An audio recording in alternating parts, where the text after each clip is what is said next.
أعوذ بالله من الشيطان الرجيم بسم الله الرحمن الرحيم الحمد لله رب العالمين والصلاة والسلام على أشرف الأنبياء والمرسلين سيدنا ومولانا أبي القاسم المصطفى محمد اللهم صل على محمد وآل محمد وعلى أهل بيته الطيبين الطاهرين ولعنة الله على أعدائهم إلى قيام يوم الدين. السلام على الحسين وعلى علي بن الحسين وعلى أولاد الحسين وعلى أصحاب الحسين. One of the best ways to understand Imam Hussein alayhi salam is by the letters that are attributed to him. We talked about the letter that Imam Hussein alayhi salam wrote to the people of Basra. We talked about the letter that Imam Hussein alayhi salam wrote to the people of Kufa that Muslim ibn Aqid took. We talked about the reply that Imam Hussein alayhi salam gave to the governor of Mecca after giving him a security letter. Today we're going to be talking about one of the short letters of Imam Hussein alayhi salam, that is his letter to Habib ibn Madahir, or some say Mudahir. This letter is short, and in it is min Hussein ibn Ali ila Rajul al-Faqih. So very clearly Imam Hussein alayhi salam addresses his dear companion, his companion who has at the age of 75 as a man that is knowledgeable, a man that has deep knowledge of Islam. So to be a faqih, be labeled this from Imam Hussein alayhi salam or from the infallibles, is a spectacular position that someone can have. A lot of people might claim, or people think they are a faqih, but imagine to be a deep researcher of Islam, to be knowledgeable in Islam, a scholar in Islam by Imam Hussein alayhi salam is something else. So see, one of the first attributes of Habib is that he is a faqih, he is learned. لا تبخل علينا بنفسك. Do not be stingy upon us when it comes to yourself. Or in other words, we can say, translate, be generous when it comes to shedding your blood for us. Be generous. يجازيك رسول الله صلى الله عليه وآله وسلم يوم القيامة. That Rasulullah, the Prophet of Islam, will reward you on the Day of Judgment. They say that this is a short letter and basically very small, but once Habib got this letter, and this was apparently after Muslim ibn Aqid was martyred and Habib is in Kufa, he immediately gets this letter and rushes to come to the camp of Imam Hussein alayhi salam. So tonight we're going to be talking about one of the characteristics of the companions of Imam Hussein. Remember last night we talked about fear, and we said that the companions of Imam Hussein alayhi salam are fearless, and that we need to diagnose our fear and we need to confront our fears and understand that we should only fear God. This is something that we work at to eliminate and reduce the different fears we have. We should not try to encourage others to fear things, that we are trying to be brave and to be fearless like the followers of Imam Hussein alayhi salam. Here, another attribute of the companions of Imam Hussein, especially Habib. Imagine understand that he's 75 years old. He has been a companion of Imam Ali, been part of the secret, or you could say the special companions of Imam Ali. And how did Habib, what is one of his main characteristics here? Some, like Hor, they changed and they switched sides, which is amazing. To switch sides, you have an army of 1,000, and you see Hussein ibn Ali with 70, 100, you outnumber him, you outpower them, in the physical realm. You outpower them, but you switch sides and you're the leader. So Hor did tawbah, he did repentance.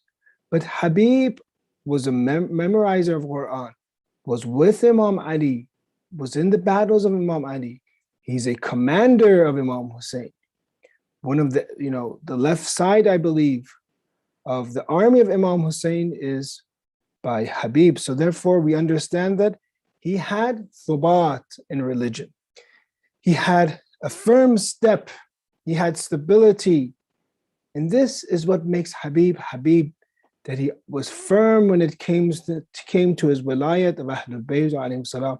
He was firm when it came to his taqwa and deen, that after the age of 75, he reached a high position because Allah has created us and given us a specific time period to reach an amount of perfection that we can. And this is enough for us, this 100 years, 70 years that he gives to us, 50 years he gives to us, it is enough for us to reach perfection. So understand, if you want to understand, brothers and sisters, one lesson tonight, it is the lesson of having thubat in religion, establishing and making firm your religion. Tonight we're going to be talking about how to have a qadam as-sidq, a true step, a firm step in the religion of Allah. We'll talk about what causes people to fail, what causes people, because people at one time can be really religious, or at specific places can be very religious. But na'udhu billah, sometimes Allah takes us away from religion. So we want to understand tonight, what are the factors that cause us to slip and fall? As you know, to be strong and to stand up against the challenges of life is something difficult. But to slip and to fall into hell is something easy. So therefore, inshallah, tonight we're going to talk about thubat. Actually, this, one of the du'as inside Ziyarah Ashura, is one of the du'as inside it, is that we pray to Allah to give us this thubat, to give us this firm step. وَأَنْ يُثَبِّتَ لِي عِنْدَكُمْ قَدَمَ الصِّدْقٍ فِي الدُّنْيَا وَالْآخِرَةِ, and make my firm step of honesty, you can translate, for me with you in this world and in the hereafter. You could have thubat. So therefore you see that one of the most important factors of thubat, we could say number one, and for us not to be to fall and to be deceived, is from this hadith you have from the Prophet of Islam, لأمير المؤمنين عليه السلام من أماني الطوسي إن السعيد حق سعيد من أحبك وأطاعك. If you want to be Sa'id, if you want to be prosperous, if you want to have thubat and establish your deen and to have a happy end to your life, then it says in the tradition, it is man ahabbak, to love Ali alayhi salam, to love Amir al-Mu'mineen alayhi salam, to love you Ali, wa ata'ik, and to obey you.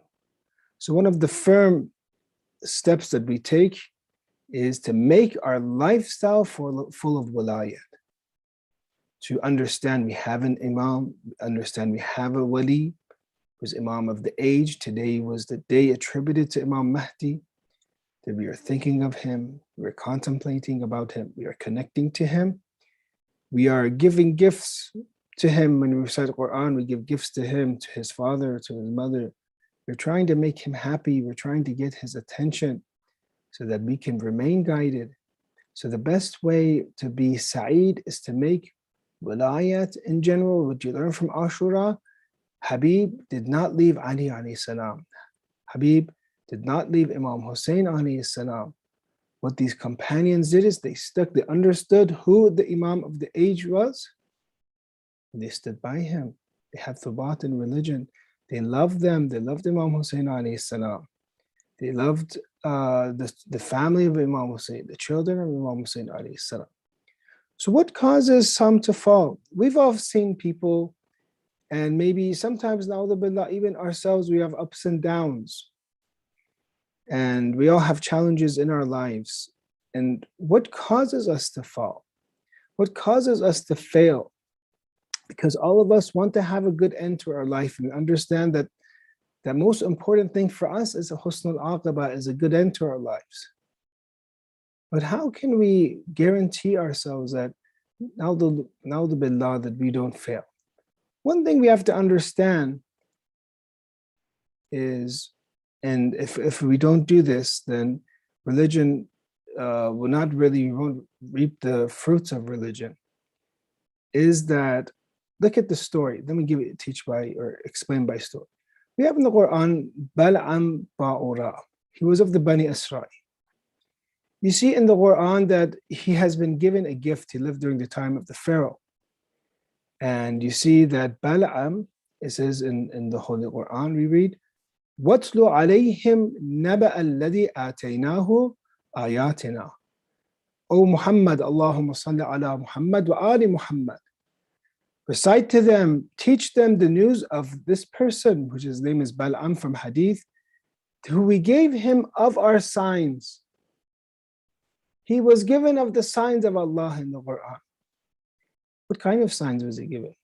We read in tradition that he was given al-ism al-a'zam, the holy name, the magnificent name. Some say is a specific name of God.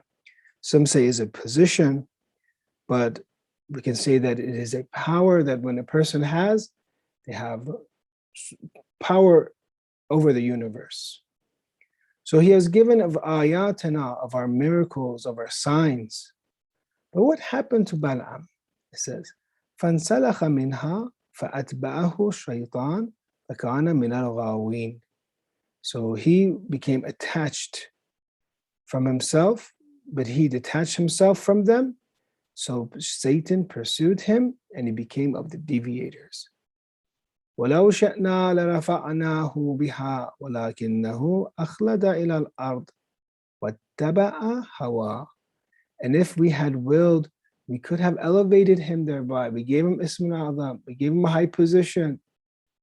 But what happened to him? But he adhered to the earth. أَخْلَدَ إِلَى الْأَرْضِ. He went into the earth, the dunya, the world.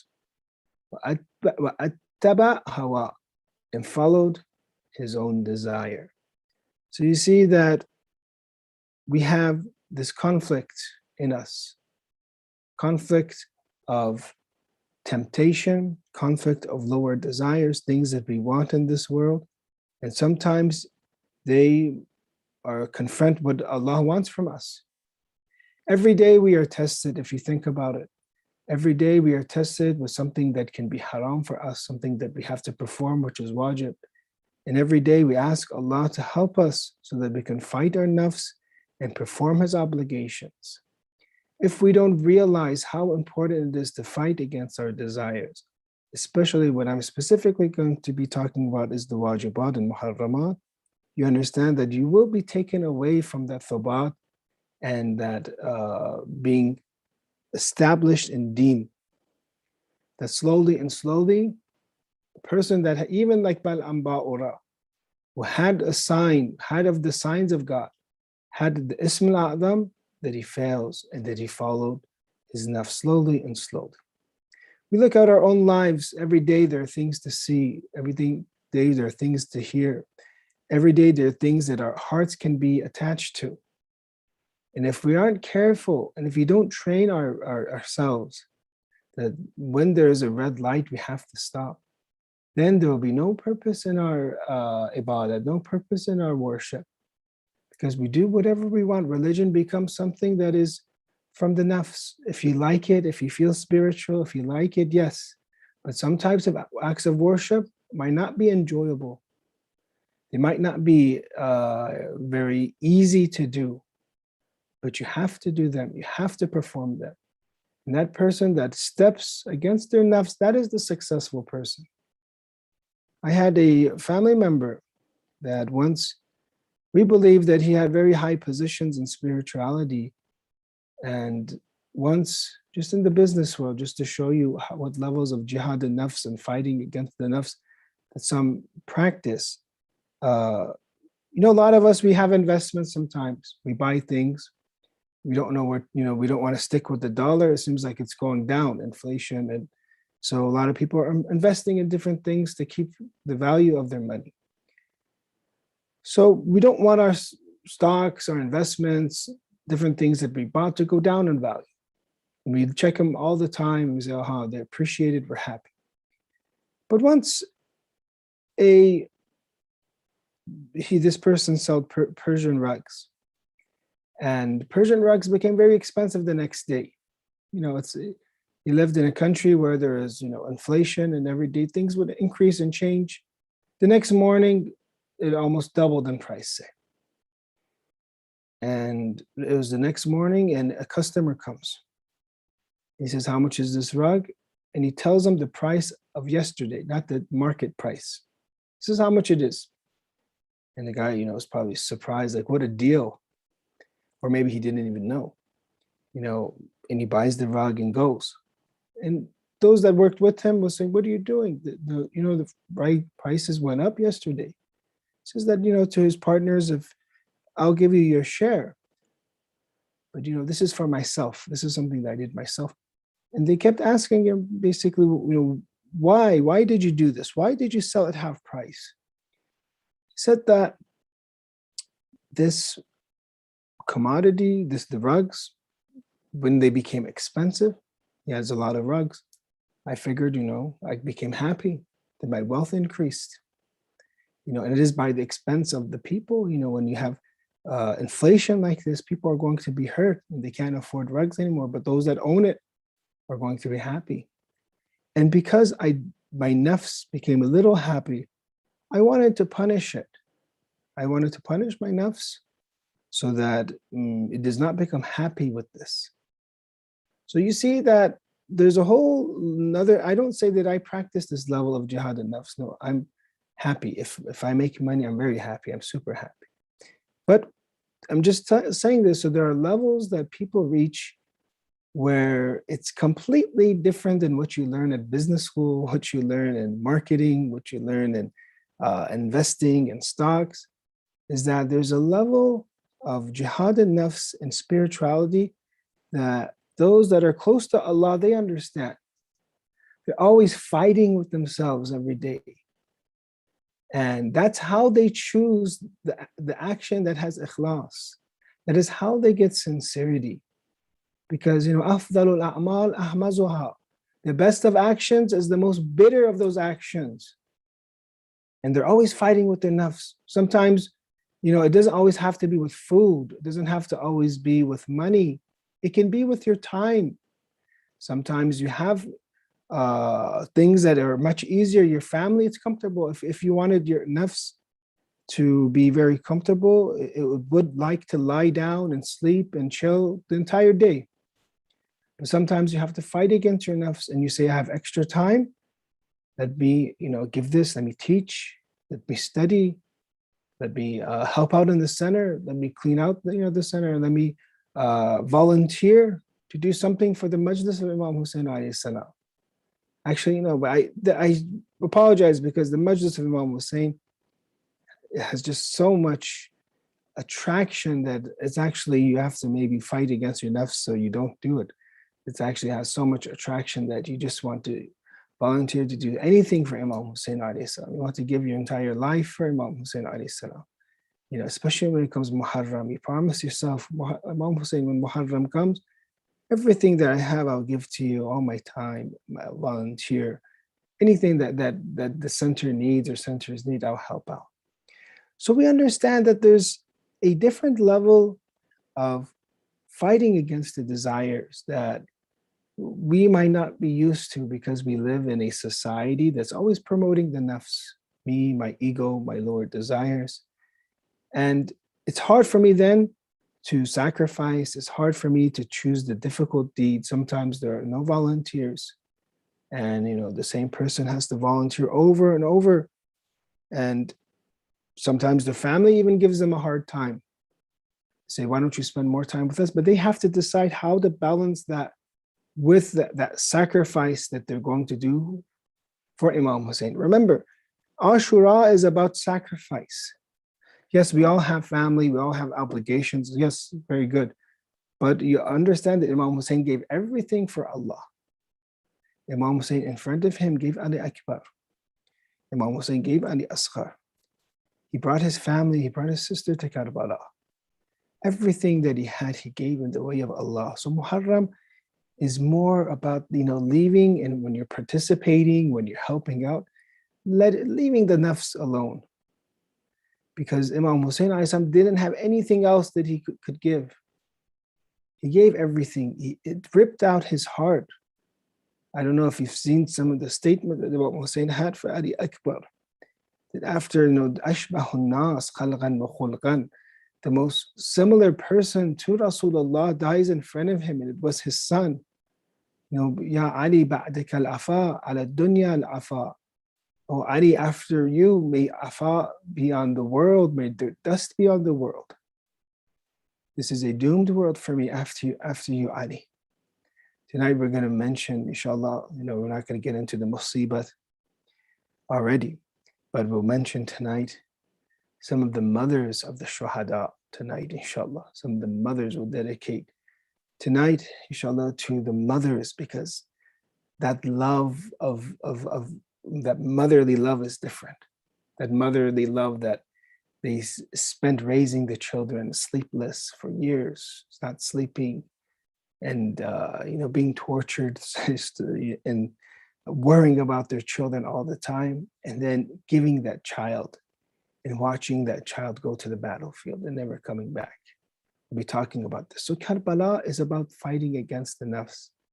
If you want to learn something for Ashura, it's about sacrifice. What does sacrifice mean? Giving what you love. If it's your time, your money, we have traditions that deen needs to be spent. You need to spend for religion. A lot of times, unfortunately, we come to the centers and it's kind of as if we're watching a movie or something. We're just benefiting from it. Oh, it's done. The laptop's down, whatever, TV's down, good. And sometimes people might even be eating popcorn. I don't know. I don't know if they're eating some Muharram, but they might be eating popcorn, eating things. But it's like the movies for them. But when you look at traditions, you see that the tradition talks about sacrificing, spending for religion. And you see here Imam Hussein telling Habib, not to be bakhil, not to be cheap when it comes to your blood, to yourself. Rasulullah will give you, will grant you, will reward you. So the first step that you understand, and this is all linked in Muharram and Ashura, is to fight against the nafs, fight against the desires, to sacrifice your time, yourself, sacrifice yourself for your obligations. When it comes to business, and there might be a sweet deal, there might be a sweet investment, but I don't know if is it halal, is it haram? I don't know yet. I don't know if this company, is it allowed to invest in it? Is it not? I don't know. I don't know if this business that I'm going to do, I don't know if this occupation that I have, I don't know this career that I have. Is it going to be halal? Is it going to lead me towards halal, or is it going to lead me to haram? I sacrifice, I choose, I align myself with Islam. I don't take Islam and align it with my desires. I align my desires with Islam. And whatever Allah wants, I'll do business that way. I'll choose a career this way, whatever I'm going to do in my life. So the first step is fighting against the desire, something that I am very weak at. Unfortunately, I wish that somebody here would address you that did actually fight against their nafs, but I'm someone that is conquered, by my own nafs. Imam Ali alayhi salam, the Quran al-Hikam says, Man ajhada nafsahu fi islahiha sa'id. Do you want to be sa'id? Do you want to be prosperous? Do you want to have a good end to your life? Do you want to guarantee happiness for yourself? Whoever exerts his soul, whoever fights against his soul, to do islah of it, to change it, to make it better. Sometimes we just talk about thubat, we don't talk about growing in islah and changing ourselves. Some of the ulama, you hear stories that 20 years they worked on one attribute of themselves, a negative attribute, 20 years they worked. And some of them became so pure and so pure. They say when Mullah Naraqi came, and I believe his Mirza Mehdi Asfahan, I believe his, yes, Mullah Naraqi came and he wrote Jama Sa'adat. He came and was Seyed Bahr al-Ulum, I believe. And he came to Najaf just to see those that fought against their nafs. Sayyid Mahdi Bahr al-Ulum was a great scholar, one of those that is attributed to have met Imam Mahdi. And Mullah Naraghi comes, big scholar from Iran, comes to Najaf, and everyone's amazed, that look, this person came. And a few times when Mirza Mahdi, when Sayyid Bahr al-Ulum sees him, he doesn't really respect him too much. They say salam, he says salam or something. He doesn't, usually when another alim comes, you stand up for them, you give them respect, Ya Allah, assalamu alaikum, how you doing, He doesn't give him respect. He goes, to see Mullah Naraghi, he comes to see Sayyid Mahdi Bahr al-Ulum, and he never comes back to see him. Usually there's a culture when you see someone, it's polite for you to go and give back their visitation, go back and see them. If they came to see you in your house, then you come to see them. You go to their house, or you go to where they're staying. Once he does this, Mullah Naraghi says, it's okay. And he was kind of, people around him, was kind of obvious that he got disrespected. What would normal people do? They would say, okay, I saw him once, that's it, leave him alone. He doesn't like me, I don't like him, leave him alone. Then they said, let's go back and see Seyed. Let's go back and see Sayyid Mahdi Bahr al-Ulum. They said, he disrespected you. He as if he disrespected you. Why do you want to see him? He said, no, he's an agha. He's a genuine person. He's a good person. Let's go and see him. Again, he goes to see him again, Mullah Naraghi, and again, same cold. He's cold. Doesn't disrespect him. He's cold. And same thing happens. And then for the third time, they said, let's go again. I'm going to be leaving back to Iran. Let me go visit him one more time. He's a big alim, he's all, why do you want to see him? He's all, he's a good person. He's a genuine man. He's a genuine person.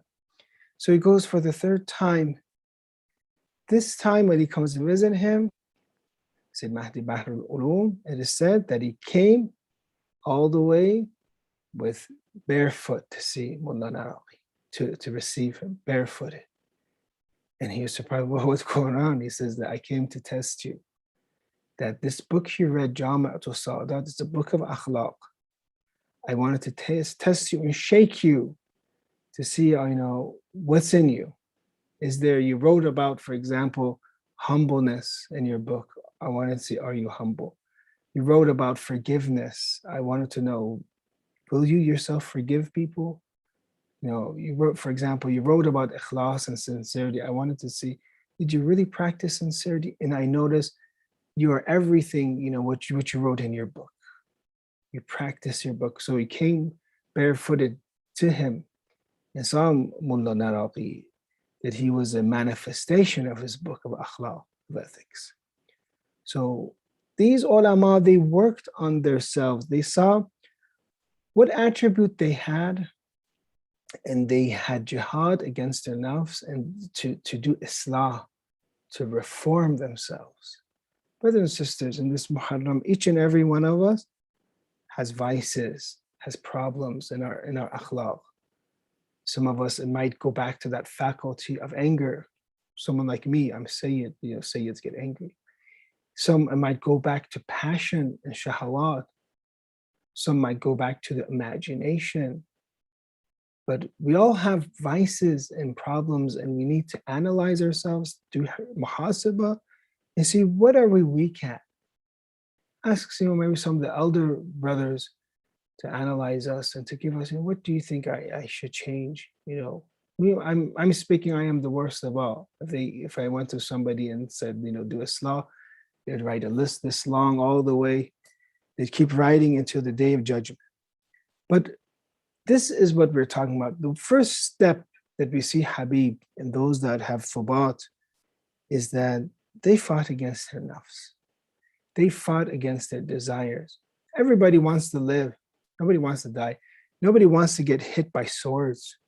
Nobody wants to go to an army, a battle, when you're outnumbered, 70 to 10,000, right? Nobody wants to go to that type of battle. But the only way is to put your foot on your nafs and to fight against your nafs and to do what is right. We will be tested in our lives. And it's interesting, Usually when tests come and you pass one test, Allah will give you sometimes a harder test. You have to pass that test, and Allah will give you another harder test.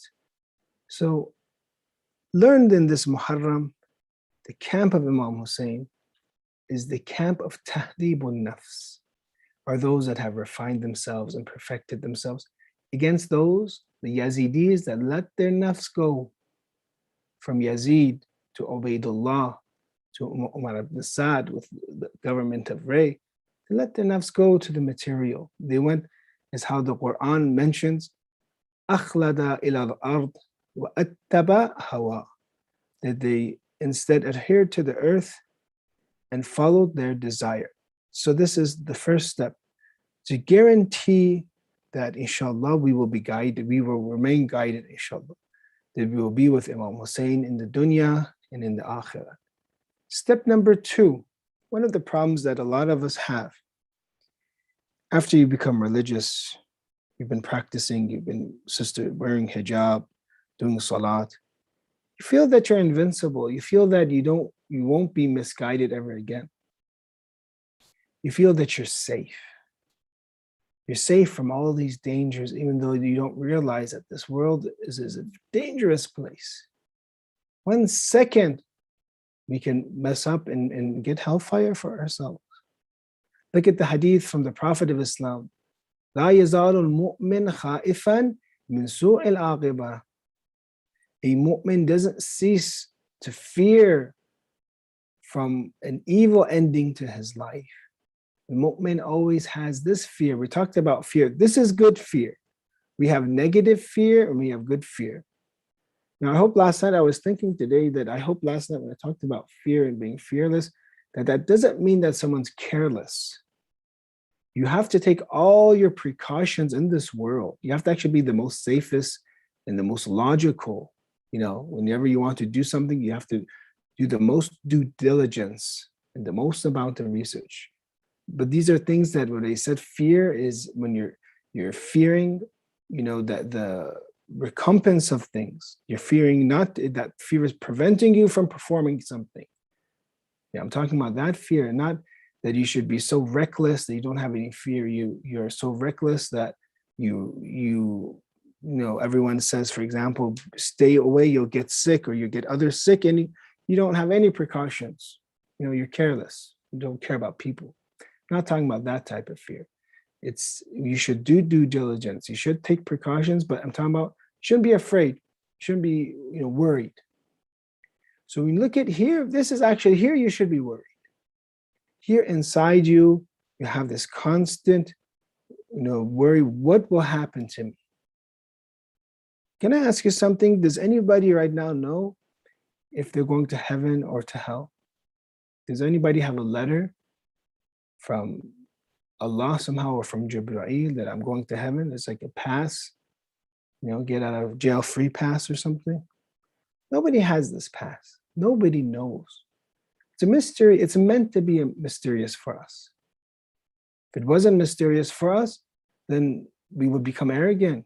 We would stop performing good deeds. If we right now, they said, you're going to heaven. Okay, done, finished. Thank you very much.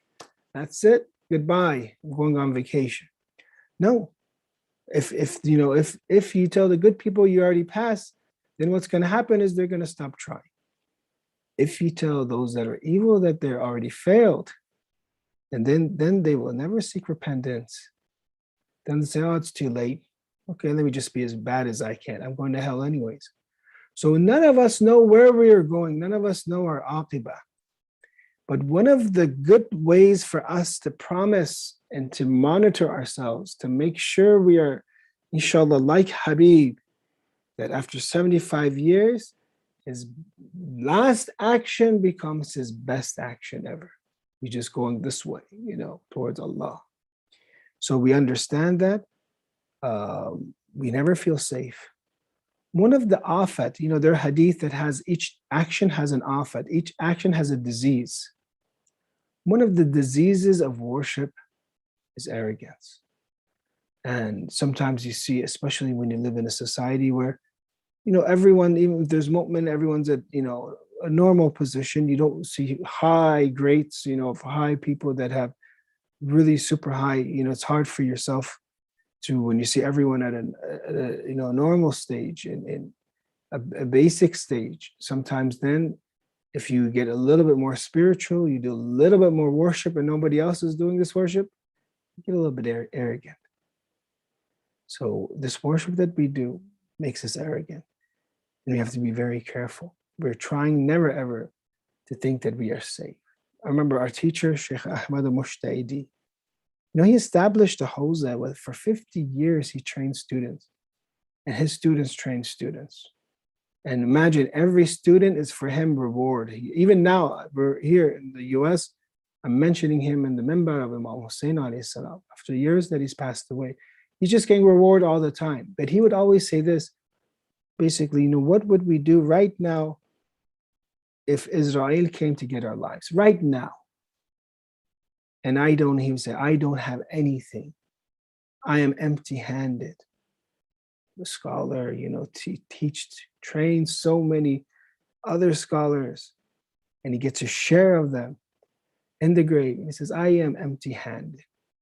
This is how you should approach the camp of Imam Hussein. The camp of Imam Hussein is a humble camp. It's not an arrogant camp.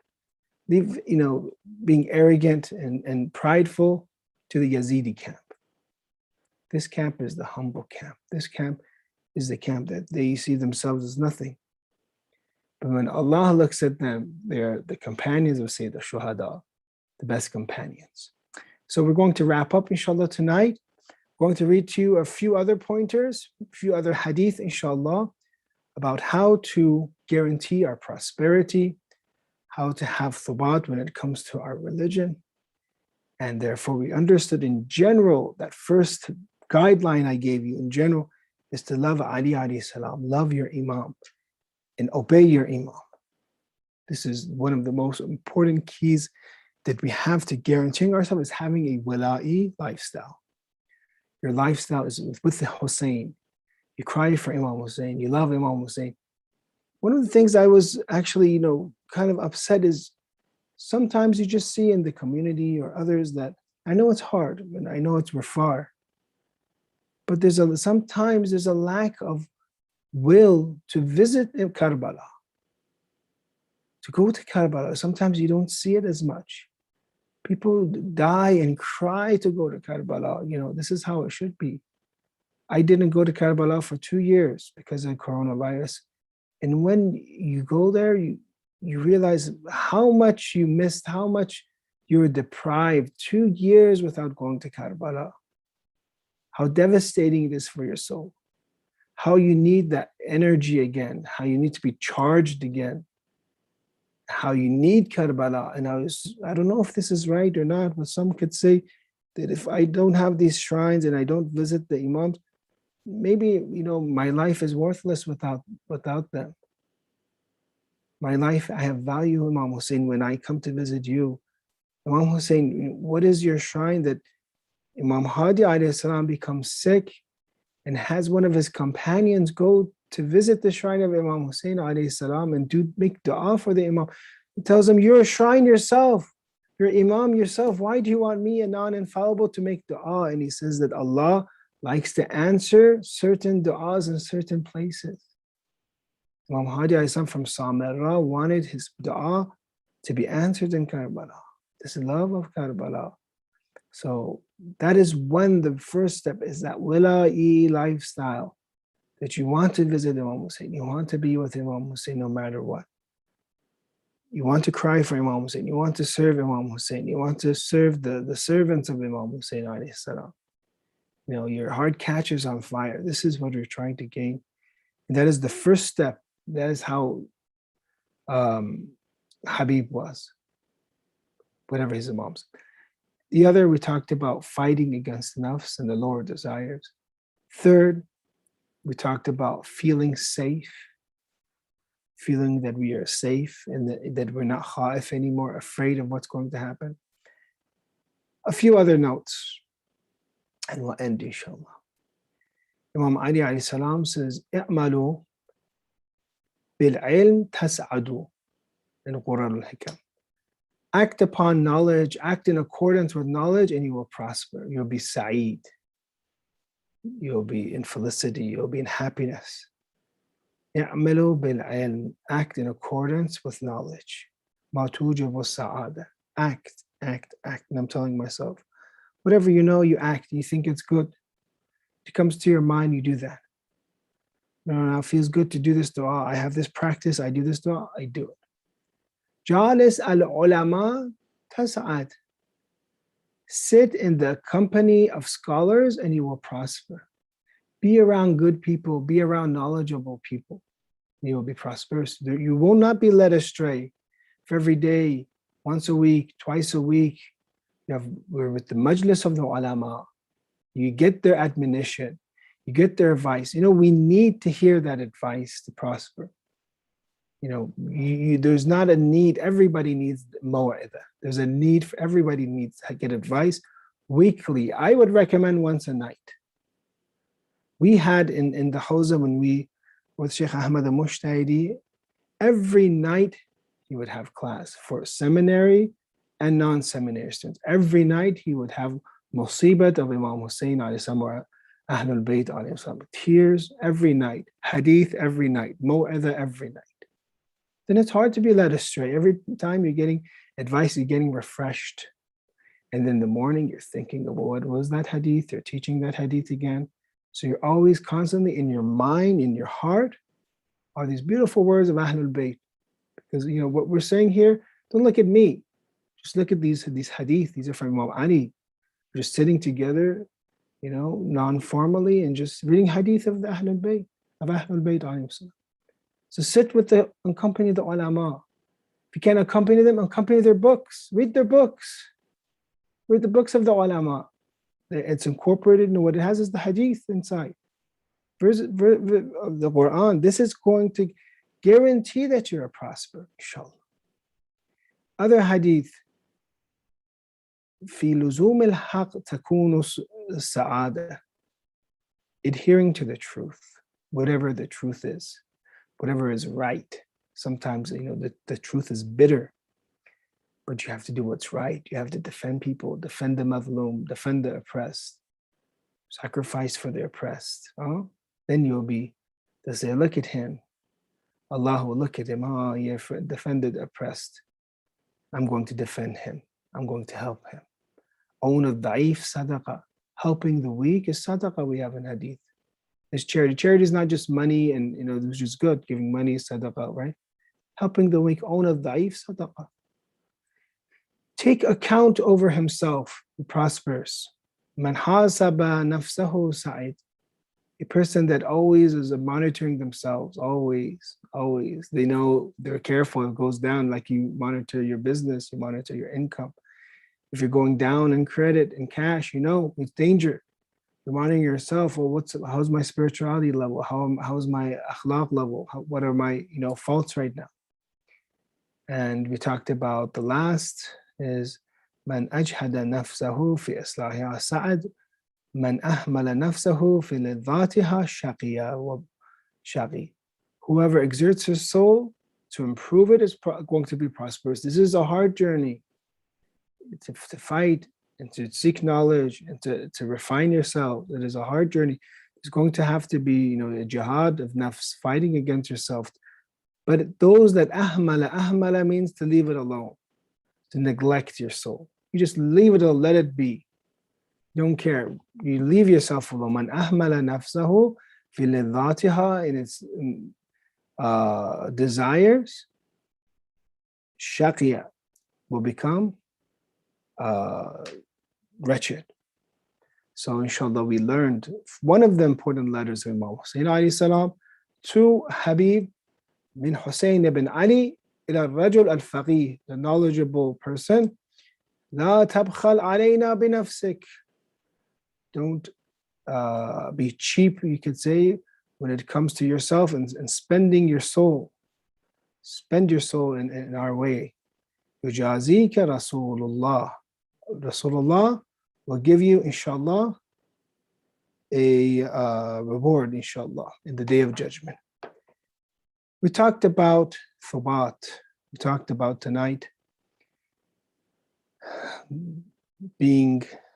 reaching happiness.